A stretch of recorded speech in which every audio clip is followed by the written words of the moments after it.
애쉬포드의 빛, 그리고 갑작스러운 어둠, 남부의 여름 그 나른한 정적 속에서 열기는 축축한 베일처럼 피부에 달라붙었고 매미 소리는 마치 끝나지 않는 합창처럼 배경에서 웅웅거렸다. 애쉬포드 마을은 구불구불한 언덕과 소나무 숲 사이에 자리 잡고 스스로를 감싸는 듯 조용히 누워 있었다. 이곳은 여전히 현관에서 서로 손을 흔들어 인사하고 아이들이 맨발로 뛰놀며 스프링클러 아래서 물장난을 치고 소식이 라디오 전파보다 빠르게 퍼져나가는 그런 종류의 장소였다. 전통을 자랑스러워하고 깨끗한 거리를 자랑스러워하며 그곳에 개성을 부여하는 사람들을 더욱 자랑스러워하는 마을이었다. 그리고 그 모든 사람들 중에서 엘렌 리브스라는 이름만큼 경애와 애정을 받는 이름은 없었다. 엘렌은 애쉬포드에서 태어나지 않았지만 25살이 되었을 무렵에는 마치 항상 그곳에 속했던 것처럼 느껴졌다. 그녀는 유아교육학 학위를 우등으로 졸업한 후 그곳으로 이사했고 도착한 지 몇 달 만에 마을 유일의 초등학교 교사직을 제안받았다. 10년 후 그녀는 여전히 그곳에서 종이꽃과 웃는 태양 그림으로 가득 찬 교실에서 2학년을 가르치고 있었다.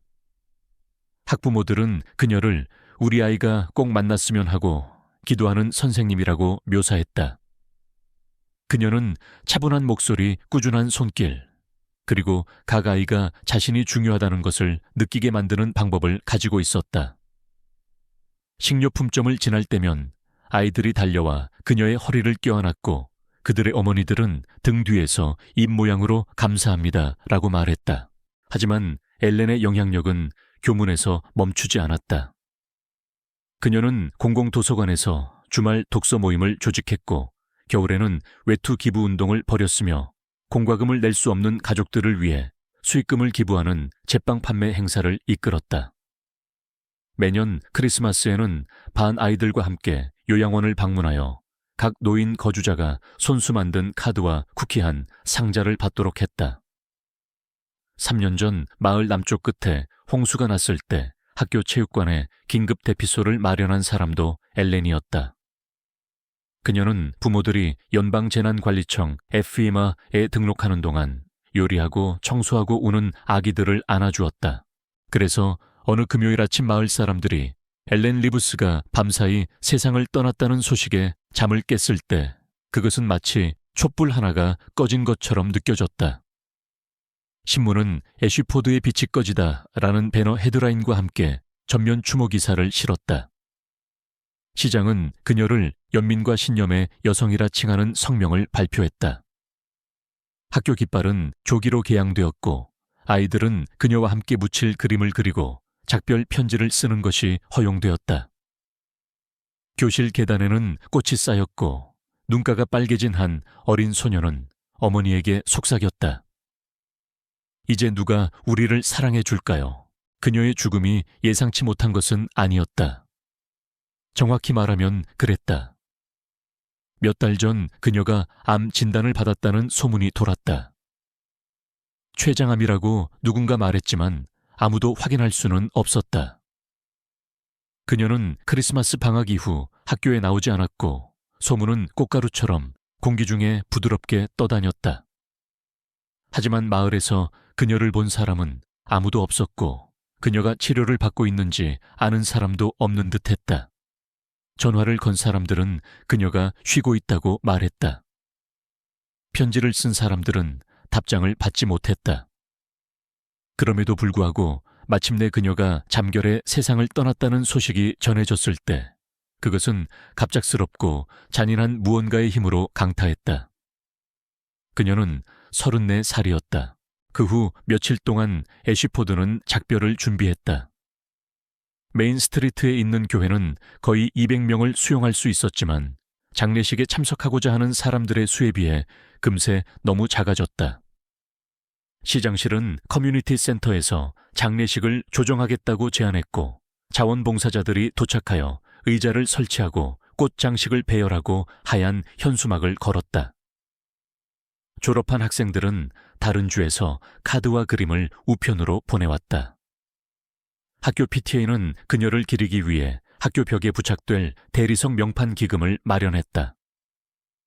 누군가는 장지에서 연주할 금관 사중주단을 준비했다. 엘렌의 죽음은 공적인 애도의 행사가 되었다. 그것은 한 사람의 상실이라기보다는 바람의 방향이 바뀌거나 하늘이 다시는 비를 내리지 않기로 결정하는 것처럼 어떤 근원적인 것의 상실처럼 느껴졌다. 그러나 마을에 내려앉은 깔끔하게 포장된 슬픔의 버전을 모든 사람이 공유한 것은 아니었다. 엘렌이 살았던 곳에서 겨우 새 집 떨어진 곳 파란 셔터와 거의 움직이지 않는 현관 그네가 달린 아담한 하얀 방갈로에서 해럴드 스턴이라는 노인이 안락 의자에 앉아 입술 안쪽을 잘근잘근 씹고 있었다. 82살의 해럴드는 자신의 생각을 혼자 간직하는 법을 배운 그런 종류의 남자였다.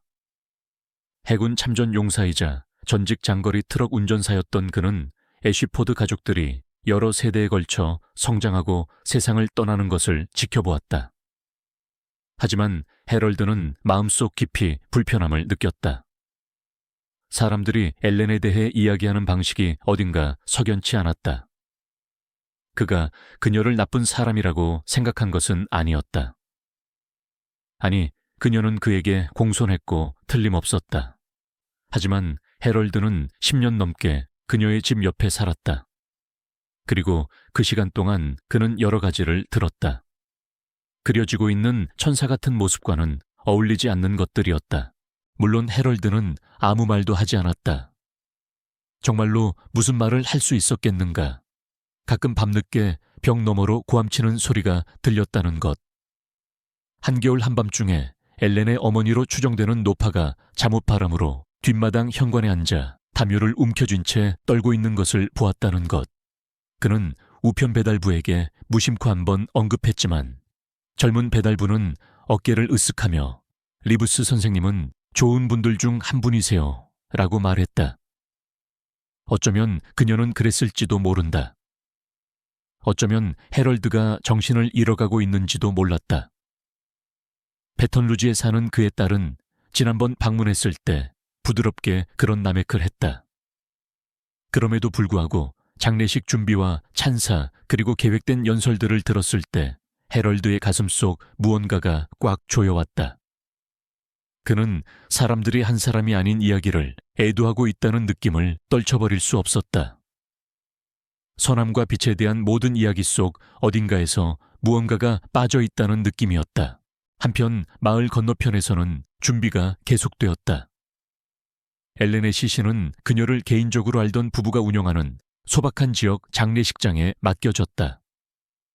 은색 장식이 된 하얀 관은 그녀의 유산을 반영하는 장례식을 보장하기 위해 자처한 전 PTA 회원들로 구성된 위원회에서 선택했다. 추모 테이블이 마련되었다. 학교 연극에서 아이들과 함께 미술 작품을 들고 환하게 웃는 엘렌의 사진들. 도서관 여름 독서 행사에서의 엘렌.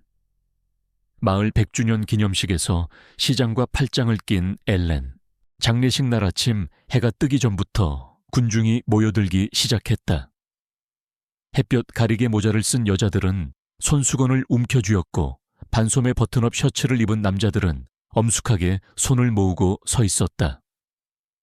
너무 어려서 완전히 이해하지 못하는 아이들은 갑작스러운 격식에 혼란스러워하며 부모님 옆에 매달렸다.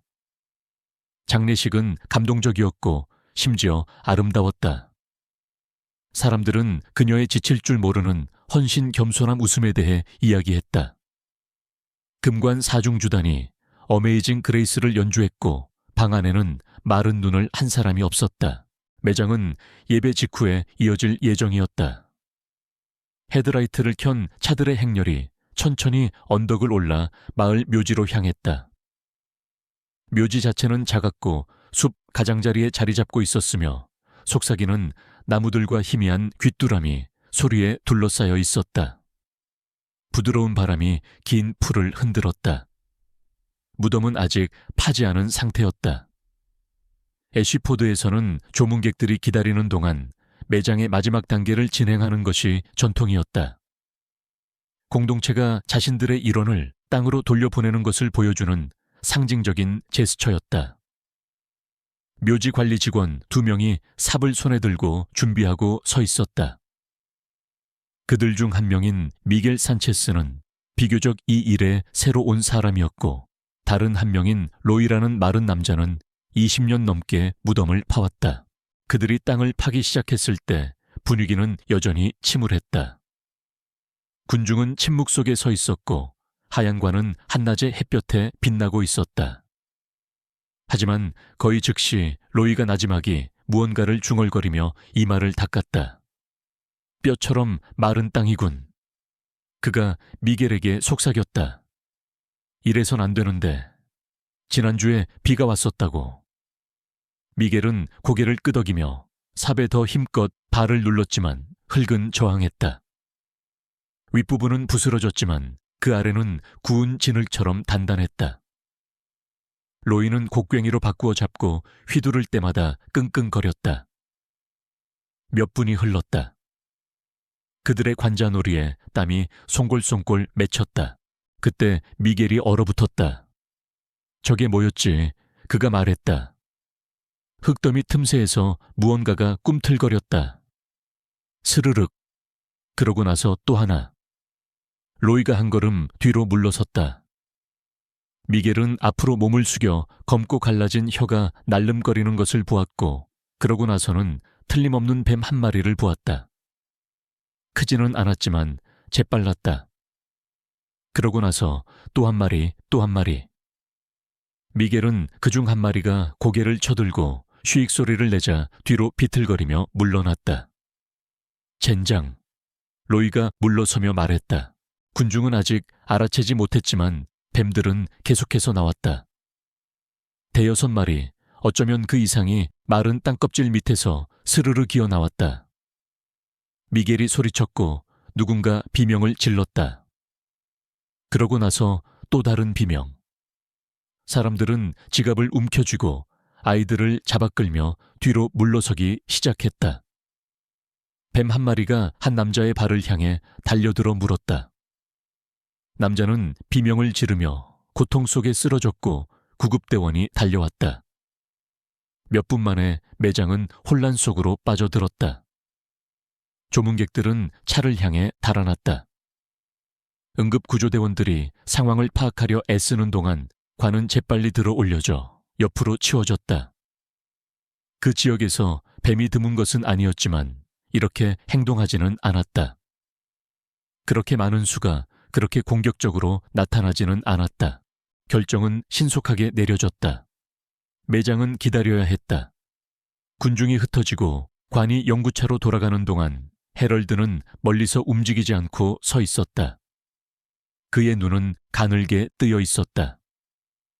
애쉬포드에서 보낸 그의 모든 세월 동안 그는 이런 것을 본 적이 없었고 가슴이 답답해지는 가운데 그는 놀라움과는 조금 다른 무언가를 느꼈다. 그는 아주 천천히 몸을 돌려 집으로 걷기 시작했다. 열기는 가시지 않았다. 그것은 피부에 달라붙어 골수까지 스며들었고 마치 하늘 자체가 숨을 내쉬기를 꺼리는 것처럼 무겁고 억압적이었다. 반복되는 불길함과 떠오르는 의혹, 열기는 가시지 않았다. 그것은 피부에 달라붙어 골수까지 스며들었고 억압적이고 무거웠으며 마치 하늘 자체가 숨을 내쉬기를 꺼리는 듯했다.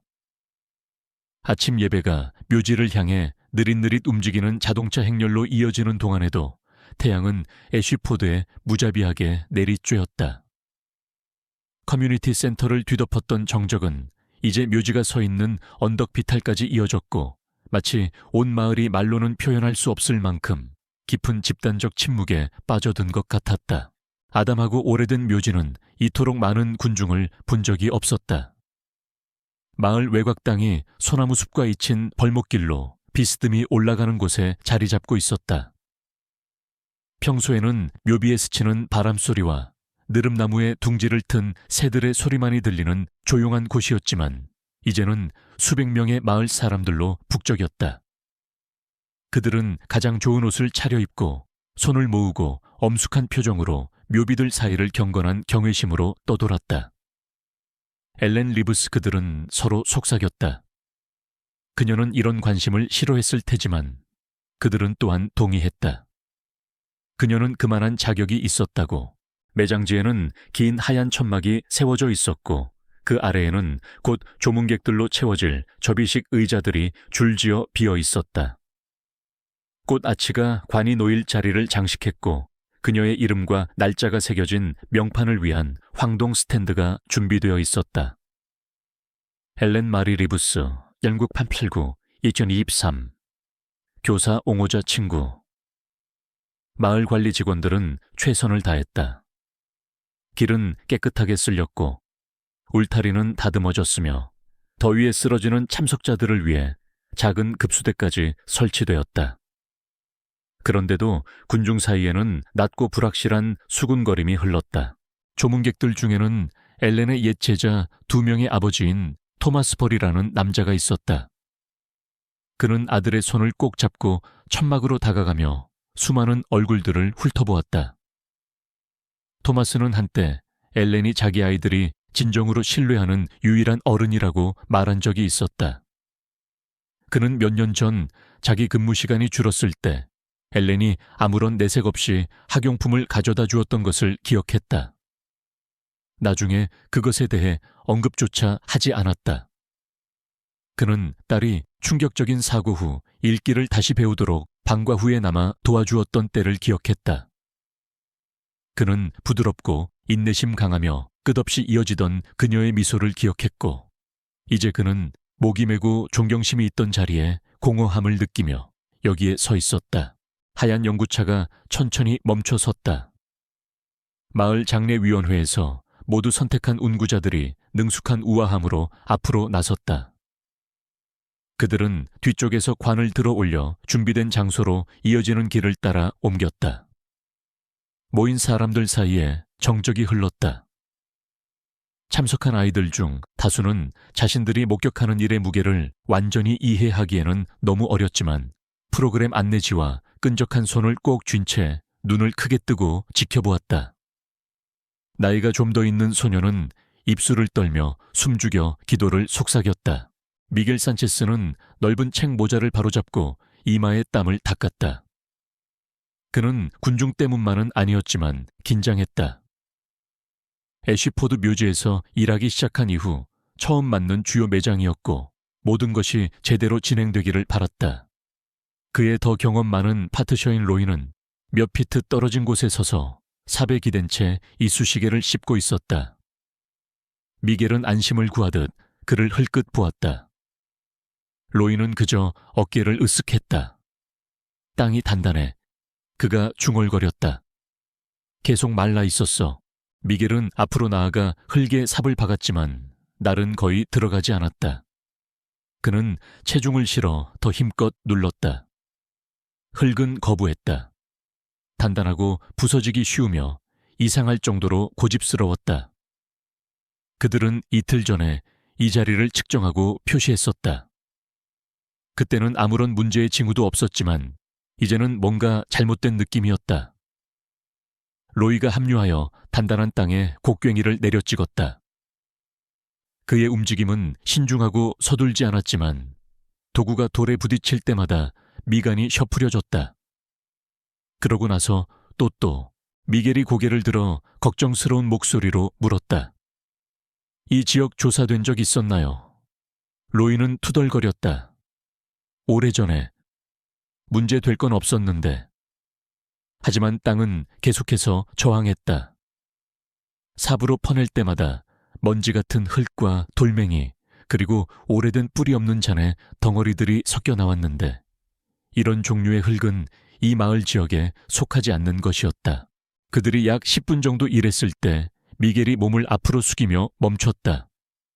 아주 잠깐 보았다. 매끄럽고 어두운 무언가가 움직임이 없어야 할 곳에서 움직이고 있었다. 로이, 그가 조용히 말했다. 저거 봤어요. 로이가 멈췄다. 그들은 함께 흙이 꿈틀거리고 다시 꿈틀거리더니 갈라지는 것을 지켜보았다. 첫 번째 뱀이 연기처럼 땅에서 스르르 기어 나왔다. 짙은 갈색이었고 비늘에는 희미한 다이아몬드 무늬가 있었으며 눈은 반짝였다. 그러고 나서 두 번째, 세 번째 뱀이 나타났다. 미겔은 심장이 두근거리며 뒤로 물러섰다. 젠장, 로이가 곡괭이를 한쪽으로 휘두르며 중얼거렸다. 하지만 뱀들은 계속해서 나왔다. 한두 마리가 아니라 대여섯 마리, 어쩌면 그 이상이 마른 땅껍질 밑에서 어떤 의도적인 위협을 풍기며 스르르 기어 나왔다. 미겔이 경고하듯 소리쳤고 그들 뒤에서 누군가 비명을 질렀다. 군중이 불안하게 술렁였다. 또 다른 외침, 공포가 바깥으로 퍼져나갔다. 토마스 벌은 아들을 잡고 끌어당겼다. 한 여자가 묘비에 걸려 비틀거렸다. 다른 남자는 딸을 보호하려다 마른 자갈에 걸려 넘어졌다. 사람들은 마른 풀밭에서 신발이 미끄러지며 매장지에서 달아났다. 누군가 구급차를 불렀다. 뱀 한 마리가 조문객의 발목을 물었고 그는 천막 가장자리 근처에서 얼굴을 고통으로 일그러뜨린 채 경련을 일으키고 있었다. 미겔과 로이는 연장을 벌였다. 관은 아직 내려지지 않았지만 그 주위 땅은 꿈틀거렸다. 로이가 큰 소리로 욕설을 퍼부었다. 그도 전에 뱀을 본 적이 있었다. 결국 여긴 남부였으니까. 하지만 이런 적은 없었다. 이렇게 많은 수가 이렇게 가까이 모여든 적은 없었다.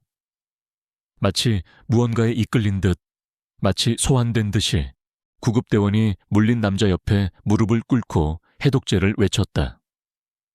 열기는 더욱 강하게 내리쬐어 숨쉬기조차 힘들었다. 아이들이 울었고 어른들은 아무도 따르지 않는 지시를 외쳤다.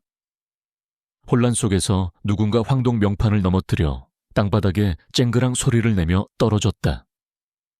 창백하고 충격받은 장례 지도사는 관을 영구차로 돌려보내라고 신호했다. 시간도 안전도 질서도 남아있지 않았다. 슬픔의 의례적인 통합은 공포 속으로 해체되었다. 미겔은 구덩이에서 땅속에서 꿈틀거리는 씩씩거리는 것들에서 관을 멀리 옮기는 것을 도우면서 손이 떨리는 것을 느꼈다. 멀리서 로이가 숨죽여 욕설을 퍼부었다. 이 땅이 깨끗하다고 했잖아. 그가 으르렁거렸다. 이건 깨끗한 게 아니야. 차들 근처에서 조문객들은 땀에 젖고 충격받은 채 함께 모여 있었다. 어떤 이들은 오래된 뱀차오슈에 교란된 서식지, 이른 번식기를 추측했다. 몇몇은 불길한 징조에 대해 속삭였다. 대부분은 그저 집에 가고 싶어 했다. 엘렌의 관은 다시 영구채 부드럽게 실렸고 차량은 아무런 의식 없이 떠났다. 행렬은 흩어졌다. 그날은 매장이 없을 것이었다. 이어지는 정적 속에서 해럴드 스턴은 묘지 가장자리에 보이지 않고 동요 없이 서 있었다. 그는 달아나지도 말하지도 않았다. 그의 눈은 구덩이와 땅이 살아있고 분노한 듯 뒤틀리던 방식에 고정되어 있었다. 그는 베트남 이후로 그런 뱀들을 본 적이 없었다. 그리고 그때조차도 대낮에 탁 트인 땅에서 여기서는 아니었다. 그는 몸을 돌려 천천히 신중하게 한 걸음 한 걸음 집으로 걸어갔다. 심장은 두근거렸지만 두려움 때문은 아니었다. 그것은 인식 깊은 곳에서부터 초대받지 않고 무겁게 기어오르는 그런 종류의 알미였다. 다른 곳에서 마을은 일어난 일을 이해하려 애썼다. 시장실은 이례적인 더위와 교란된 뱀 이동 패턴을 탓하는 성명을 발표했다. 장례 지도사는 기상 조건과 해충 방제 상황에 따라 새로운 매장 시간을 정했다. 주립대학에서 곤충학자가 초빙되었다.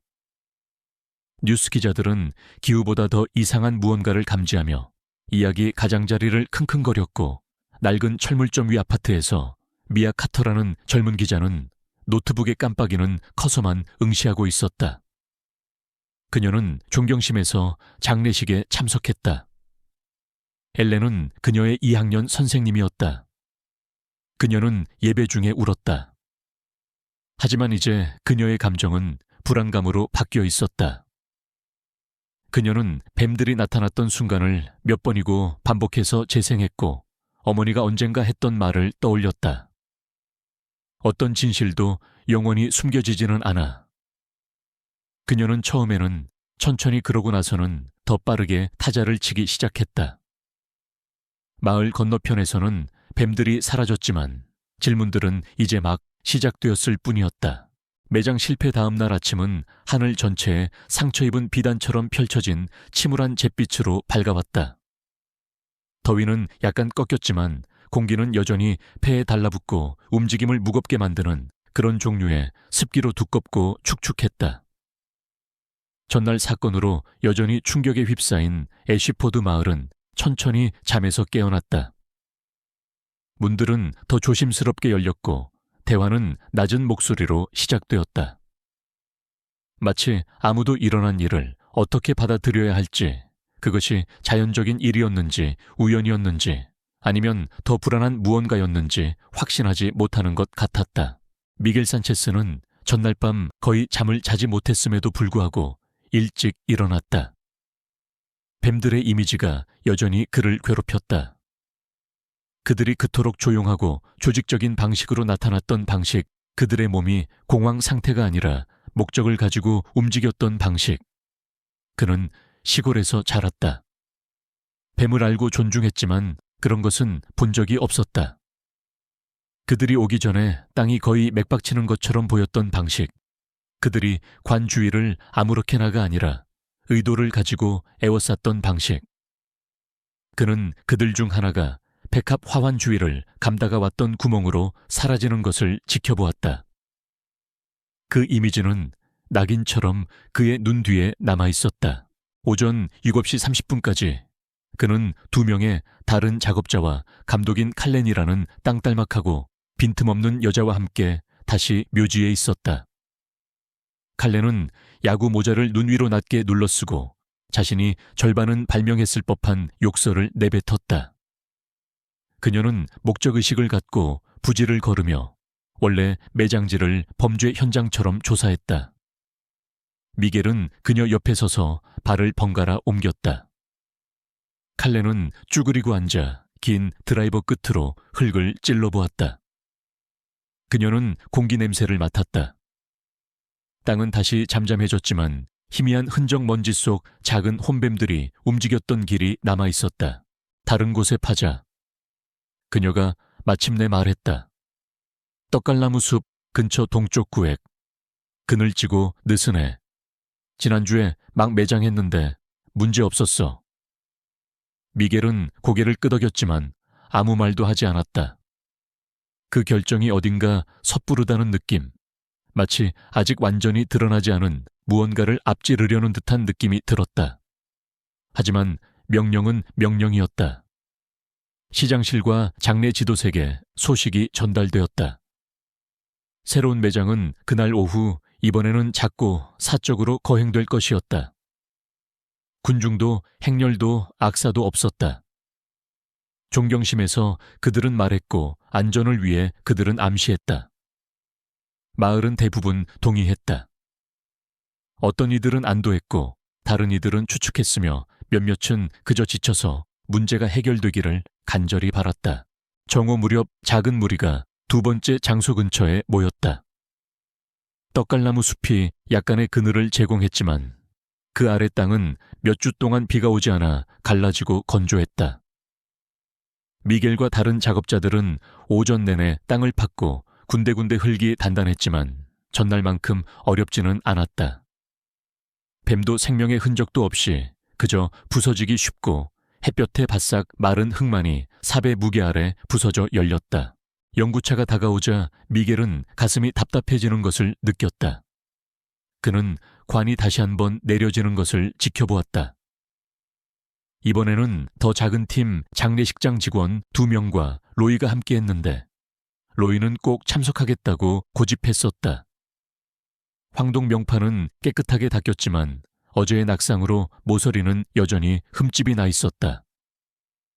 참석하기로 동의한 소수의 가족들을 위해 의자 몇 개가 원형으로 놓여 있었다. 엘렌의 사촌 다른 주에서 온 조용한 여자가 무릎 위에 손을 모으고 앉아 있었다. 학교의 옛 동료는 휴지로 눈가를 닦았지만 시선은 나무에 고정되어 있었다. 시장은 언제나처럼 단정하고 격식을 차린 모습으로 뒤쪽에 팔짱을 끼고 서 있었고 눈빛은 읽을 수 없었다. 미겔은 삽을 손에 들고 무덤 옆으로 움직여 도울 준비를 했다. 관은 밧줄이 무게에 삐걱거리며 천천히 내려졌다. 그 소리는 실제보다 더 크게 들리는 듯했고 나무들 사이로 메아리 쳤다. 아무도 말하지 않았다. 몇 마디 말씀을 해달라고 요청받았던 신부는 목을 가다듬고 간단한 축복으로 시작했다가 말을 더듬었다. 그는 아래를 내려다보고 망설이다가 책을 덮었다. 침묵이 다시 찾아왔다. 바로 그때였다. 낮은 진동이 땅을 통해 퍼져나갔다. 격렬하지는 않았고 아무도 비틀거릴 정도는 아니었지만 느껴질 정도는 되었다. 무덤 가장자리 흙이 움직였다. 로이가 입을 약간 벌린 채 앞으로 나섰다. 미겔은 한 걸음 뒤로 물러섰다.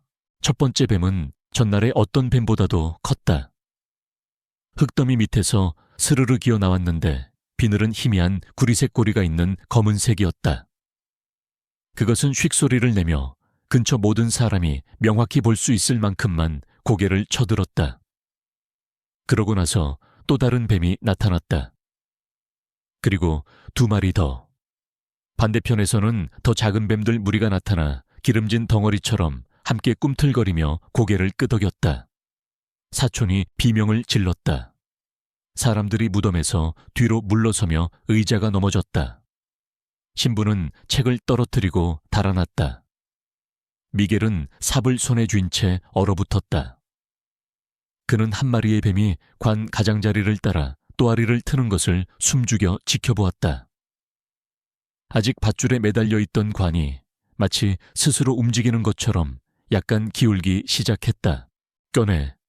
누군가 소리쳤다. 거기서 꺼내 미겔은 본능적으로 움직였다. 가장 가까운 밧줄을 잡고 팔에 힘을 주어 당기기 시작했다. 로이가 손을 떨며 합류했다. 그들은 함께 아래에서 뱀들이 슉슉거리고 공기를 향해 혀를 날름거리는 가운데 한 뼘 한 뼘 관을 들어 올렸다. 관이 지상에 도달했을 때 장례식장 직원 2명이 안전한 곳으로 잡아당겼다. 뱀들은 추격할 움직임을 보이지 않았다. 그저 열린 무덤 가장자리에 머물며 마치 무언가를 지키는 것처럼 또아리를 틀고 풀기를 반복했다. 그들 중 하나는 흐트러진 흙더미 주위를 감고 움직이지 않았다. 다시 응급 서비스가 호출되었다. 이번에는 묘지 전체가 폐쇄되었다. 관리들은 환경 안전 위험을 이유로 해당 지역을 봉쇄했다. 시장은 지난번보다 훨씬 신중한 어조로 묘지 관리 기록 토양, 구성지역 야생동물 활동에 대한 조사를 약속하는 또 다른 성명을 발표했다. 두 번째 매장 시도는 공식적으로 취소되었다.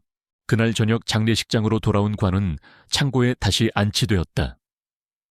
필립 헤이스팅스라는 이름의 장례 지도사는 어두컴컴한 안치실에서 관 위에 가볍게 손을 얹고 서 있었다. 그는 거의 30년 동안 장례 서비스업에 종사했다. 사고도 소동도 심지어 방해 공작도 보았지만 이런 것은 본 적이 없었다. 그는 마치 관이 움직일 것을 예상하는 것처럼 천천히 뒤로 물러섰다. 마을 다른 곳에서는 대화가 더욱 어두워졌다. 사람들은 단지 뱀에 대해서뿐만 아니라 의미에 대해서도 속삭이기 시작했다. 상징적인 것인가, 형벌인가, 아니면 더 나쁜 무언가인가, 교회에서 노파들은 묵주를 더 꽉 움켜쥐었다. 술집에서 남자들은 긴장한 웃음으로 추측했다. 현관에서 이웃들은 불안한 시선을 교환했다. 전날 경외감이었던 것이 이제는 불확실함, 불편함으로 바뀌었다. 미야카테오는 아파트에서 휴대폰으로 찍은 영상을 보고 있었다. 아무것도 찍을 생각은 없었지만 반사적인 행동이었다. 하지만 이제 그녀는 그것을 반복해서 재생했다. 뱀들이 나타났던 방식 그들이 모여들었던 방식 무덤을 제외한 모든 것을 무시했던 방식. 그녀는 화면을 일시 정지하고 응시했다. 속이 울렁거렸다. 이것은 단순한 무작위 행동이 아니었다. 안무였다.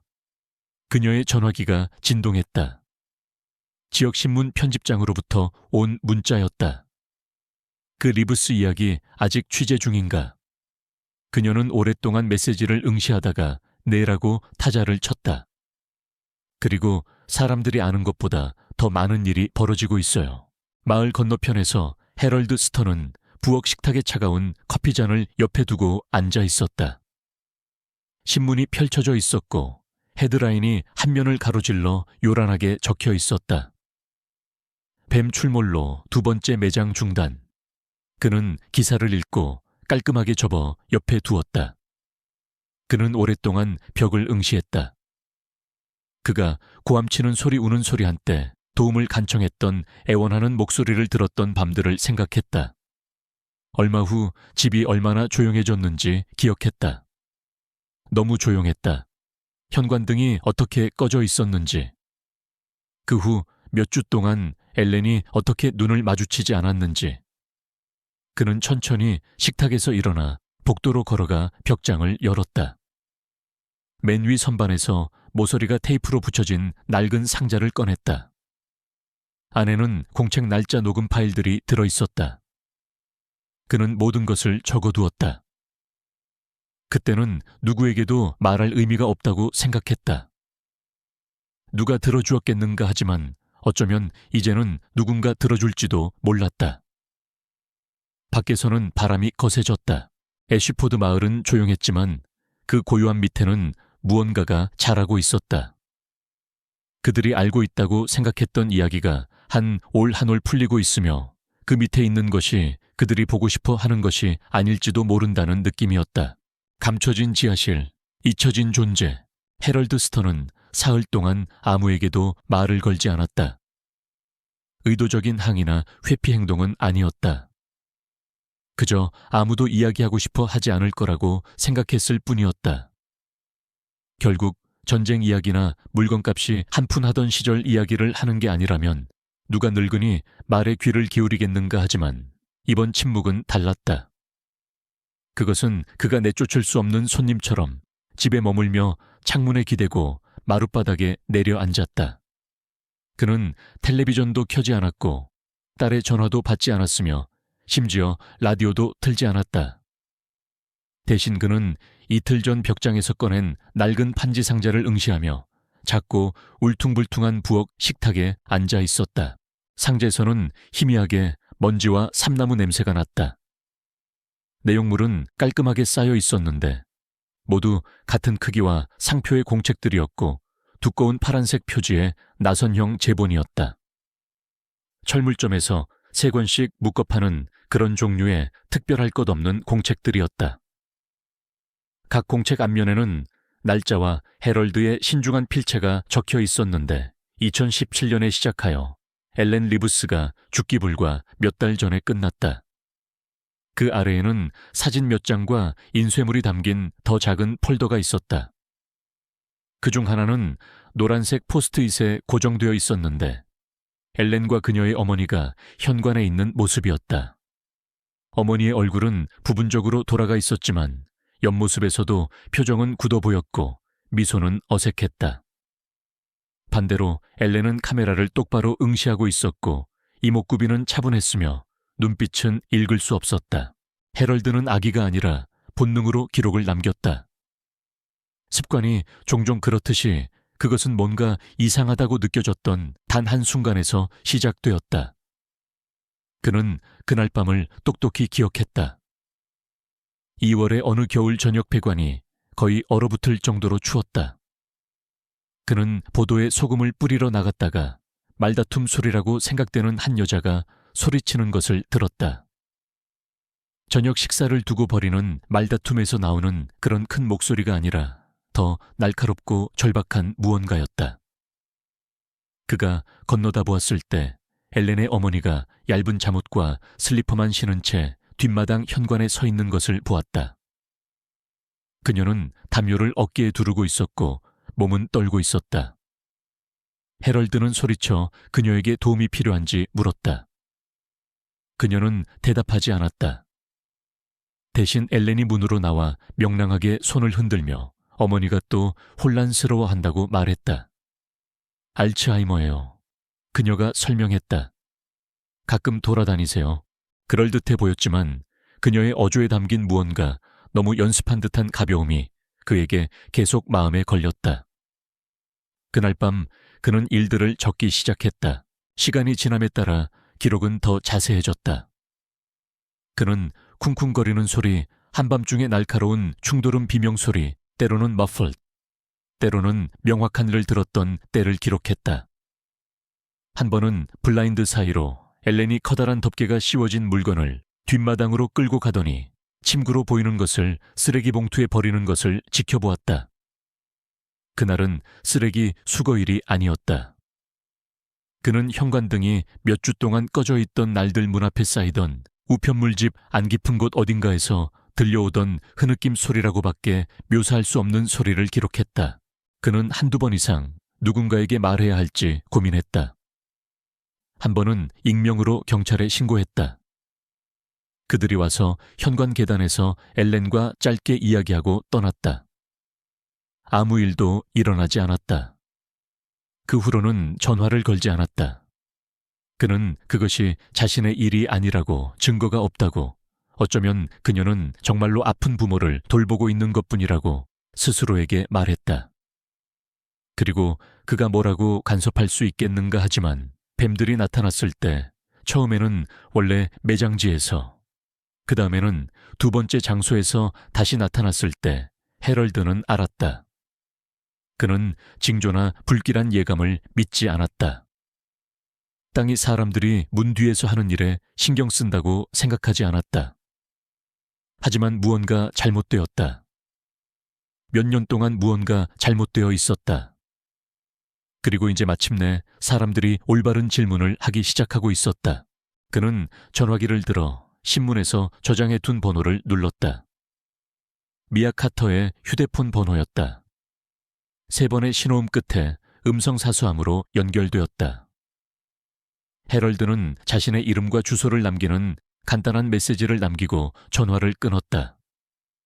그녀가 올지 알 수 없었지만 만약 온다면 그는 모든 것을 말할 터였다.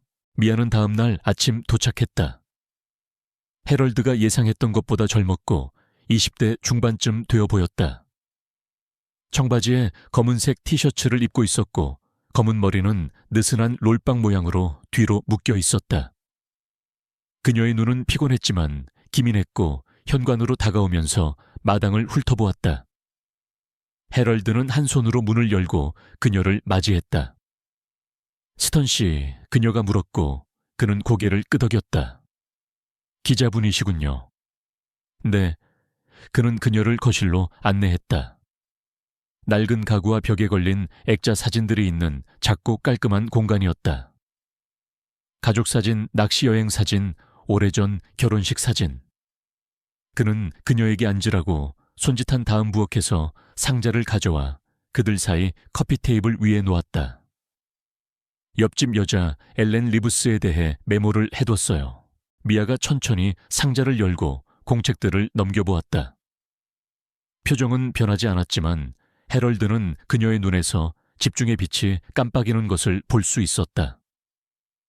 그녀는 빠르게 읽었고 항목들을 훑어보면서 입술을 소리 없이 움직였다. 이 모든 걸 보셨어요. 잠시 후 그녀가 물었다. 대부분은 들었어요. 그가 대답했다. 일부는 봤고요. 뭔가 잘못됐다는 걸 알 만큼은요. 그녀는 고개를 끄덕이고는 폴더로 시선을 돌렸다. 엘렌과 어머니 사진에 이르자 그녀는 멈췄다. 손가락이 이미지 가장자리에 가볍게 놓였다. 여기저기 물어보고 다녔어요. 그녀가 말했다.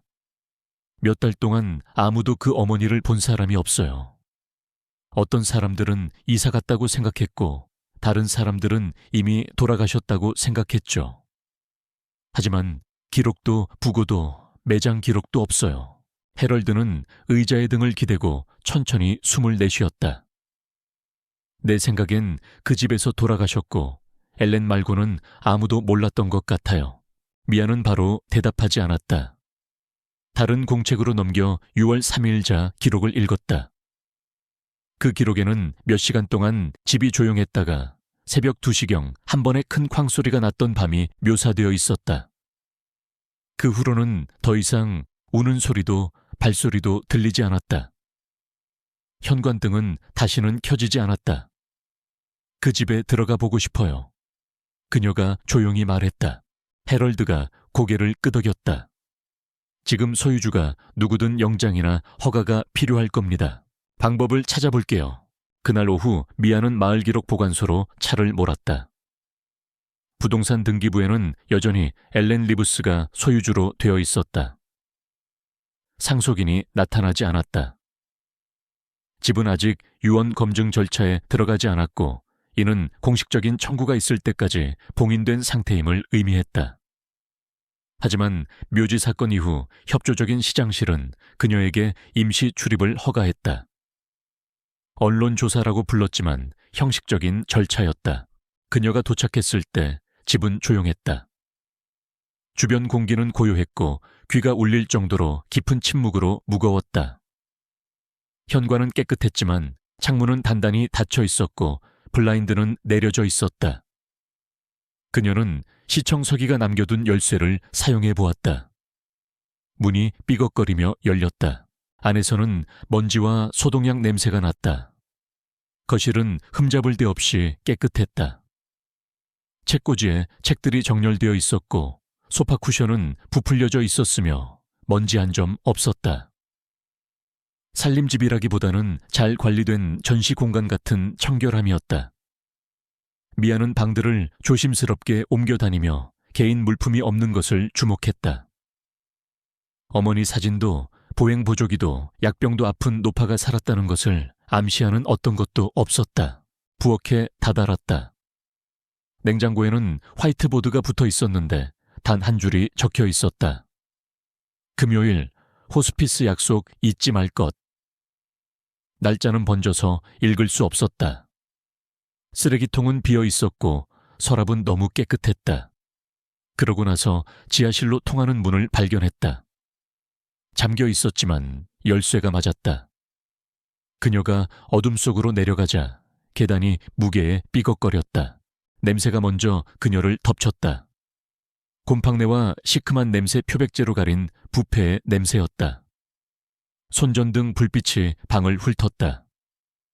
한쪽 구석에는 의료용 침대가 있었고 시트는 여전히 깔려 있었으며 병이 손대지 않아 말라붙은 음식 쟁반 바닥에는 슬리퍼 한 켤레가 놓여 있었다. 벽에는 희미하지만 틀림없는 긁힌 자국이 있었고 구석에는 접힌 작은 휠체어가 있었다. 미아의 숨이 멎었다. 그녀는 손전등을 든 손을 떨며 얼어붙은 채 서 있었다.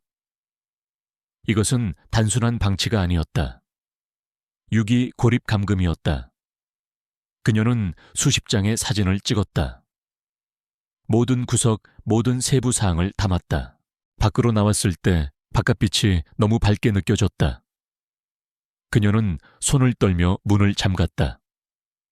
그날 밤 아파트에 앉아 화면을 응시했다. 기사는 몇 시간 어쩌면 며칠이 걸릴지도 몰랐지만 헤드라인은 이미 머릿속에 형성되어 있었다. 마을의 사랑받는 여걸은 그들이 생각했던 사람이 아니었고 묘지는 우연히 그녀를 거부한 것이 아니었다. 그것은 기억하고 있었다. 증언들 맞춰지는 조각들. 미아 카터는 그날 밤 잠을 이루지 못했다. 잠은 고요함을 필요로 했지만 그녀의 마음은 전혀 그렇지 않았다. 지하실의 이미지들이 끈질긴 정확성으로 그녀의 생각을 헤집고 다녔고 눈을 감을 때마다 날카롭고 불편한 초점으로 번쩍였다. 헝클어진 시트가 깔린 의료용 침대 손대지 않은 마른 음식벽의 희미하지만 거의 감지할 수 없는 발톱 자국, 그리고 무엇보다도 한 사람을 고립시키고 보이지 않게 가두었다가 더 이상 가두지 않게 된 공간의 끔찍하고 숨막히는 침묵. 낡은 후드티를 걸치고 책상에 앉아 차가운 커피를 마시며 적어둔 노트를 다시 읽었다. 사실들은 충격적이었다. 애쉬포드가 우상화했던 여성 엘렌 리브스는 어머니를 잠긴 지하실에 가두고 햇빛, 사회적 접촉, 그리고 어쩌면 기본적인 보살핌마저 박탈했다. 증거는 압도적이었다. 그런데도 미아는 의심 때문이 아니라 그 무게감 때문에 망설였다. 그녀는 이것을 발표하는 것이 무엇을 의미하는지 이해했다. 마을 전체가 진실로 받아들였던 이야기를 해체할 것이었다. 성녀를 괴물로 바꿀 것이었다. 그리고 어떤 사람들은 그녀도 알다시피 결코 그녀를 용서하지 않을 것이었다. 그럼에도 불구하고 다이앤 리브스의 침묵하는 고통, 해럴드 스턴의 오랜 의혹, 그리고 진실 자체의 무게가 그녀를 앞으로 나아가게 만들었다. 날이 밝을 무렵 그녀의 결정은 내려졌다. 모든 것을 확증해야 했다. 사진과 해럴드의 일기만으로는 의존하지 않을 터였다. 그녀가 발견한 것이 단독적인 인식이 아니라 더 크고 무시된 패턴의 일부임을 증명할 추가적인 목소리 증거가 필요했다. 첫 번째 전화는 애쉬포드 가정 호스피스 센터였다. 이미 웹사이트를 샅샅이 뒤져 일반 연락처를 찾아두었다. 유쾌하지만 분명히 정신없어 보이는 여자가 전화를 받았다. 이전 거주자의 서비스 기록을 찾고 있는데요. 미아가 조심스럽게 말했다. 다이앤 리브스라는 분입니다. 시카모어에 사셨고 따님인 엘렌이 간병인이었어요. 잠시 침묵이 흘렀다. 종이 바스락거리는 소리가 들렸다. 잠시만요. 전화선이 조용해졌다. 목소리가 돌아왔을 때 그것은 변해 있었다. 덜 공손하고 더 조심스러웠다. 죄송합니다만 법적 승인 없이는 환자 정보를 공개할 수 없습니다. 이해합니다만 의료 기록을 요청하는 게 아니에요. 미아가 대답했다. 단지 그 주소에서 그분을 입원시키려 했거나 어떤 서비스가 제공되었는지 알고 싶을 뿐입니다. 다시 침묵 그러고 나서 조용히. 약 1년 전에 한 번 방문했습니다.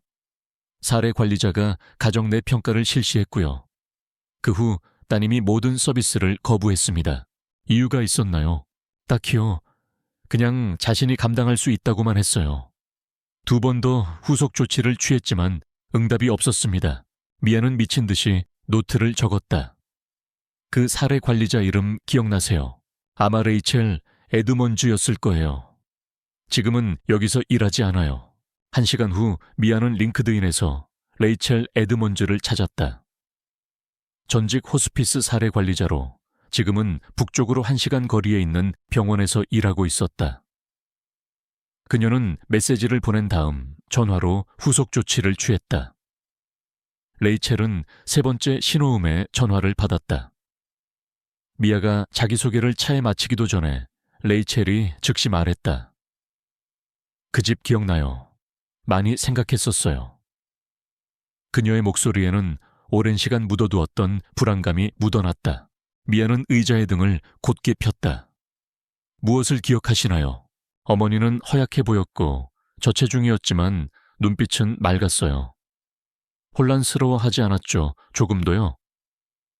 엘렌은 제가 어머니와 단둘이 이야기하는 것을 허락하지 않았어요. 계속 어머니 뒤에 서서 어깨를 만지고 너무 많이 미소 지었죠. 그 미소가 어딘지 부자연스러웠어요. 마치 연기하는 것처럼. 신고하셨나요? 위험군으로 분류는 했지만 구체적인 건 없었어요. 멍이나 상처도 없었고 어머니도 아무 말씀도 안 하셨고요. 거의 말씀을 안 하셨고 계속 아래만 내려다보셨어요. 그 눈빛이 마치 포기한 사람 같았죠. 레이첼의 목소리가 가늘게 떨렸다. 지금도 가끔 그 눈빛이 떠올라요. 왜 다시 방문하지 않으셨죠? 시도했지만 따님이 문을 열어주지 않았어요. 전화도 받지 않았고요. 시스템은 과부하 상태였고 후속 조치 없는 위험 신호 하나는 그렇게 균열 사이로 빠져나가죠. 레이첼의 목소리에는 깊은 자책감과 시스템에 대한 환멸이 섞여 있었다. 미아는 그녀에게 감사 인사를 하고 전화를 끊었다. 심장이 빠르게 뛰었다. 이야기가 구체화되기 시작했다.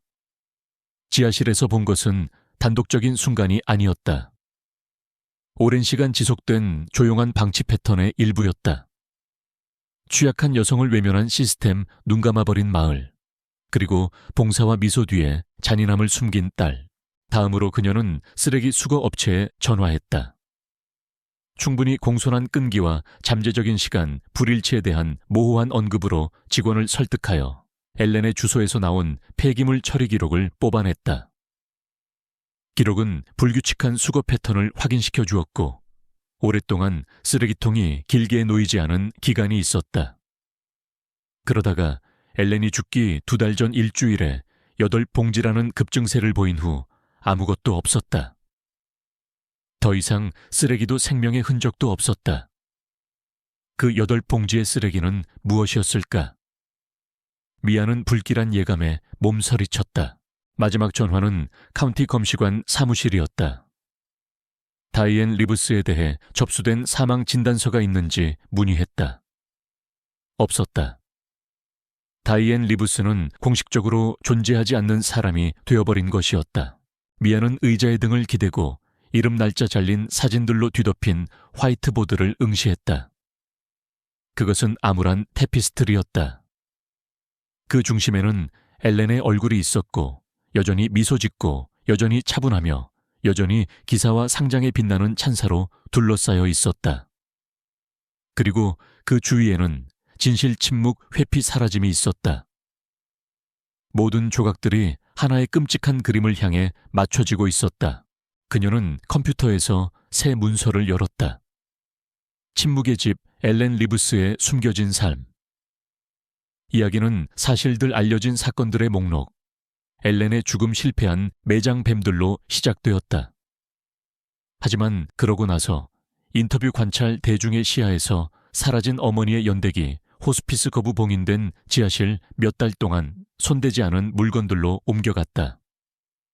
그녀는 헤럴드의 설명을 신중하고 정중하게 엮어 넣어 그것들이 지배하기보다는 더 큰 이야기를 뒷받침하도록 했다. 레이첼 에드먼즈의 말을 인용했다. 공공기록을 참조했다. 사진들을 포함했는데 품위 있게 선택되었지만 그 함의는 부인할 수 없었다. 그녀의 글은 감정적이지 않았지만 그 행간에는 분노와 슬픔이 배어 있었다. 그녀는 단순히 사실을 전달하는 것이 아니라 잊혀진 한 여성의 목소리를 되살리려 하고 있었다. 밤이 깊어갈 무렵 기사는 완성되었다. 미아는 3번 읽은 다음 이메일 본문에 단 한 줄을 적어 편집장에게 보냈다. 때가 됐어요. 이야기는 다음 날 아침에 터져 나왔다. 애쉬포드는 마을 중심부를 갈라놓는 헤드라인으로 잠에서 깨어났다. 관 뒤에 숨겨진 것, 엘렌 리브스가 당신이 알기를 원치 않았던 것. 반응은 즉각적이었다. 충격, 분노, 부정. 어떤 이들은 미아의 용기 정직함 진실에 대한 헌신을 칭찬했다. 다른 이들은 더 이상 자신을 변호할 수 없는 죽은 여성에 대한 인격살해, 명예훼손이라고 비난했다. 온라인 포럼은 논쟁으로 들끓었다. 학교에서 엘렌의 업적을 사랑했던 학부모들은 배신감을 느꼈다. 전 동료들은 길고 복잡한 심경의 메시지를 올렸다. 교육부는 학생 안전에 대한 약속을 재확인하면서도 진행 중인 개인 조사에 대해서는 논평을 거부하는 신중한 성명을 발표했다. 시장은 진정을 호소했다. 시의회는 긴급회의를 소집했다. 묘지는 여전히 폐쇄되었지만 소음 속에서 더 깊은 무언가가 바뀌었다. 엘렌의 죽음 이후 며칠 동안 애쉬포드를 뒤덮었던 것보다 덜 양성적인 침묵이었다. 이것은 수치심 인식 그리고 공모의 침묵이었다. 몇 년 동안 엘렌 근처에 살았던 사람들이 여러 가지를 기억하기 시작했다. 다틴, 블라인드 무시된 초대 어머니의 부재. 그들은 왜 그것을 의심하지 않았는지, 왜 그녀의 선함을 액면 그대로 받아들였는지 자문하기 시작했다. 해럴드 스턴은 현관에 앉아 바람 소리를 들었다. 기사가 나온 이후 많은 사람과 이야기하지 않았지만 이제는 뭔가 다른 것을 느꼈다. 복수심이 아니라 안도감이었다. 마침내 누군가가 그가 보았던 것을 보았다는 안도감. 한때 묻혔던 진실이 다시 수면 위로 떠올랐다는 안도감이었다. 그리고 장례식장에서 장례 지도사는 엘렌의 관을 옆방으로 옮겼다. 아무도 매장을 다시 잡으려고 전화하지 않았다. 가족도 교회도 아무도 없었다. 관은 기다렸고 땅은 당분간 닫힌 채로 남아있었다. 기사, 그리고 폭풍의 눈. 기사가 발표된 다음 날 아침 애쉬포드 위로 해가 솟아오를 무렵 마을은 이미 미묘하면서도 격렬한 방식으로 분열되기 시작했다. 겉으로는 여느 날과 다름없어 보였다. 우편 트럭이 순회하고 아이들은 버스를 기다렸으며 식료품점은 8시에 문을 열었다. 하지만 그 얇은 일상의 겉모습 아래에는 항상 그런 일로부터 안전하다고 여겨왔던 거리들을 통해 느리고 전기적인 불안감이 맥동하고 있었다. 한때 조용한 미덕과 시민적 자부심의 상징이었던 엘렌 리브스의 이름은 이제 완전히 다른 무언가 해결되지 않고 위험하며 이제는 피할 수 없는 것이 되어버렸다. 기사는 충격적인 진실을 폭로했을 뿐만 아니라 마을의 집단적 확신감을 깨뜨렸다. 사람들은 단지 엘렌을 존경했던 것이 아니었다. 그들은 안내를 받고 영감을 얻고 적어도 누군가는 올바른 일을 하고 있다는 생각에 그녀에게 의존했다. 그리고 이제 그녀가 잠긴 문 뒤에서 학대를 숨겨왔을 가능성에 직면하자 그들은 그녀뿐만 아니라 자기 자신에 대해서도 확신할 수 없게 되었다. 어떻게 그들은 그것을 보지 못했을까? 그들은 또 무엇을 놓쳤을까? 이런 자기회의는 분노와 배신감보다 더 깊은 상처를 남겼다. 폭풍의 중심에는 미아 카터가 있었다. 아침 6시부터 전화벨이 멈추지 않았다. 어떤 전화는 인용이나 재인쇄 허가를 요청하는 주요 언론사에서 걸려왔다. 다른 전화는 유산을 망쳤다며 그녀를 비난하는 성난 주민들에게서 걸려왔다. 몇몇은 숨소리만 내다가 끊는 죽음처럼 조용한 전화였다. 그녀의 이메일 받은 편지함은 감사합니다와 이 대가를 치르게 될 겁니다가 번갈아 나타나는 제목들로 부풀어 올랐다. 그녀는 대부분을 무시했다. 아직 해야 할 일이 너무 많았다. 그녀는 기사가 나간 지 이틀 만에 오리건에서 날아온 엘렌의 유일한 생존 가족인 오빠 앤드류 리브스와의 후속 인터뷰를 예정해 두었다. 그는 40 초반의 조용한 남자로 머리숱이 적고 미소 짓는 법을 잊어버린 듯한 얼굴을 하고 있었다. 앤드류는 10년 이상 애쉬포드로 돌아오지 않았다. 엘렌과의 관계는 알고 보니 좋게 말해야 소원한 정도였다. 미아는 지역 도서관의 대여 회의실에서 그를 만났다. 그는 15분 일찍 도착했고 평범한 옷차림에 서류 폴더 하나를 팔에 끼고 있었다. 악수를 나누고 미아가 커피를 권했지만 그는 사양했다. 자리에 앉자 그는 폴더를 열지 않고 테이블 위에 놓았다. 이미 뭘 가지고 계신지는 모르겠지만 그가 말했다. 몇 가지 빈틈은 채워드릴 수 있을 겁니다. 그의 목소리는 낮았고 어떤 감정도 드러내지 않으려 애쓰는 듯했다. 그녀는 그가 말을 끊지 않고 이야기하도록 내버려 두었다. 그 애가 항상 이렇지는 않았어요. 그가 입을 열었다. 우리가 어렸을 때 엘렌은 강렬하고 집중력이 강했고 항상 모든 면에서 최고가 되어야 했죠. 성적 스포츠, 학교 연극.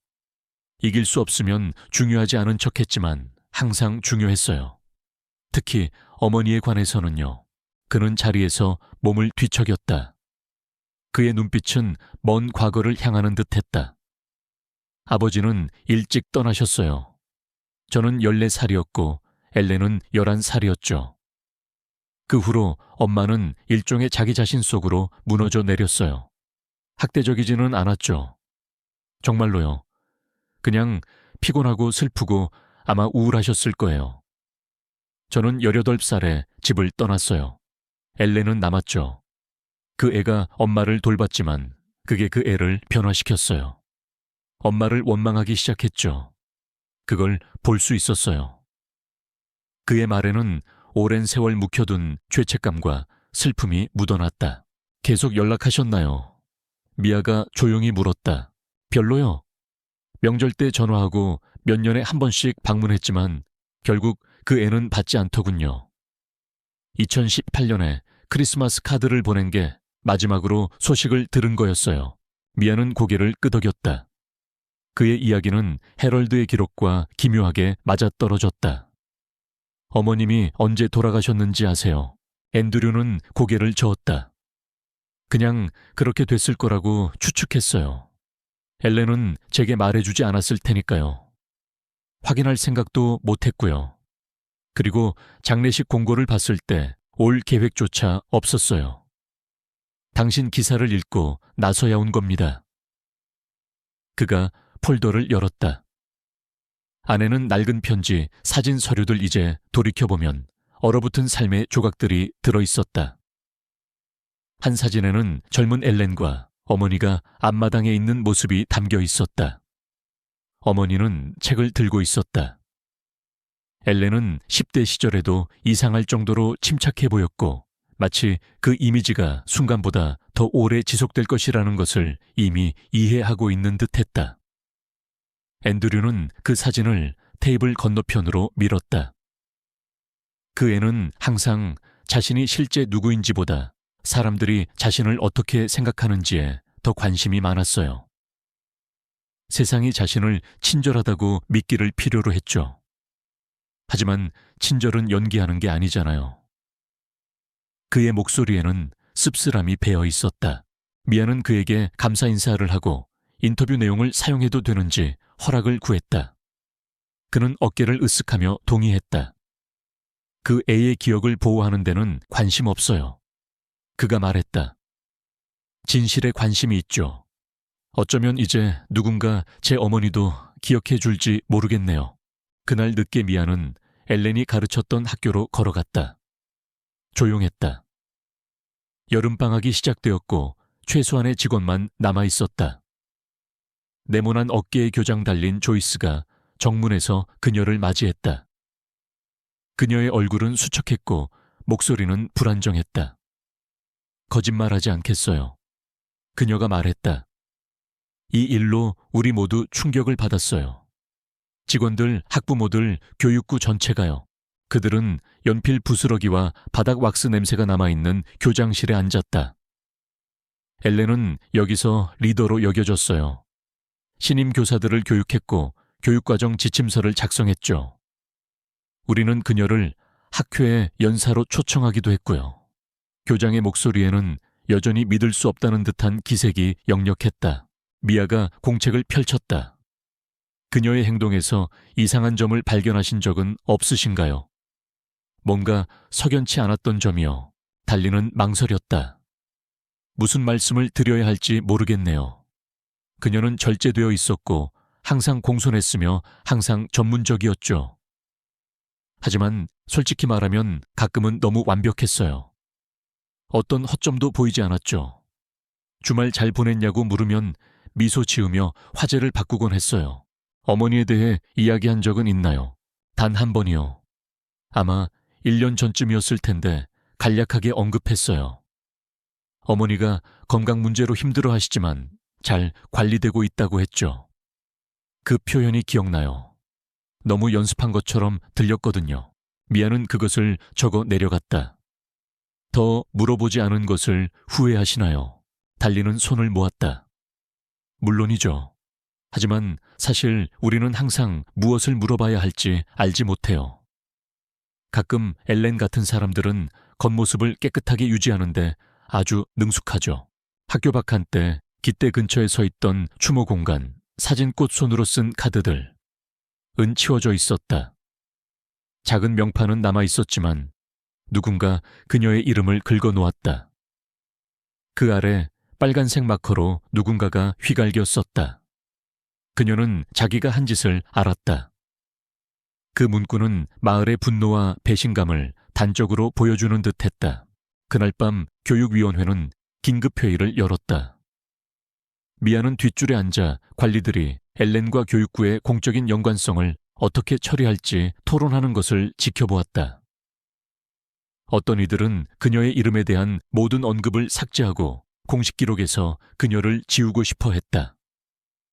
다른 이들은 그녀의 다년간의 봉사와 법적 절차의 부재를 언급하며 더 신중한 대응을 주장했다.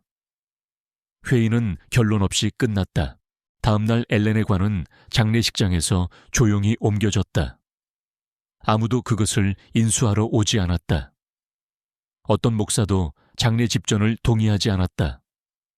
어떤 친구도 추도사를 제안하지 않았다. 마을은 마치 이물질을 거부하는 몸처럼 그녀 주위에서 조용해졌다.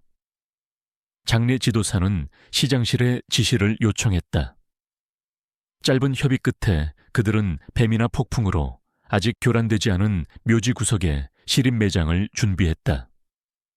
미겔 산체스에게 다시 한번 지원 요청이 갔다. 그가 뒷담장 근처 조용한 터에 도착했을 때 로이가 이미 기다리고 있었다. 그들은 침묵 속에 무덤을 팠다. 이번에는 뱀이 나타나지 않았다. 땅을 통해 진동이 퍼져나가지도 않았다. 흙은 마치 분노가 가라앉은 것처럼 쉽게 파헤쳐졌다. 관은 의식 없이 내려졌다. 음악도 연주되지 않았고 기도도 없었다. 그들이 관 뚜껑 위로 흙을 다시 퍼 올릴 때 가벼운 비가 내리기 시작하여 흙 속으로 스며들었다. 미겔은 중간에 잠시 멈춰 발밑 나무 상자를 내려다보았다. 그는 그녀의 장례식에서 울었던 아이들, 그녀의 이름을 축복했던 부모들 부적처럼 그녀의 가르침을 간직했던 학생들을 생각했다. 그러고 나서 그는 지하실을 생각했다. 삽이 다시 땅을 때렸다. 마을 건너편에서 헤럴드 스턴은 신문에 실린 공고를 읽었다. 사적 매장 완료. 시간도 장소도 없이 그저 의례적이지 않고 최종적인 한 줄의 글뿐이었다. 그는 신문을 접고 창밖을 내다보았다. 마음속 무언가가 고요해진 것을 느꼈다. 평화롭거나 만족스럽지는 않았지만 고요했다. 그리고 멀리 시카모어 가의 이제 텅 빈 집에서는 공기가 무겁게 내려앉아 있었다.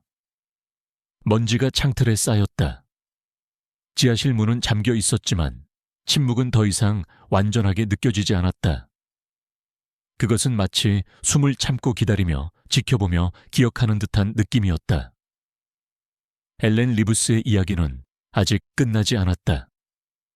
그것은 이제 애쉬포드 마을 전체의 이야기가 되어 오랫동안 그들의 기억 속에 남아있을 터였다.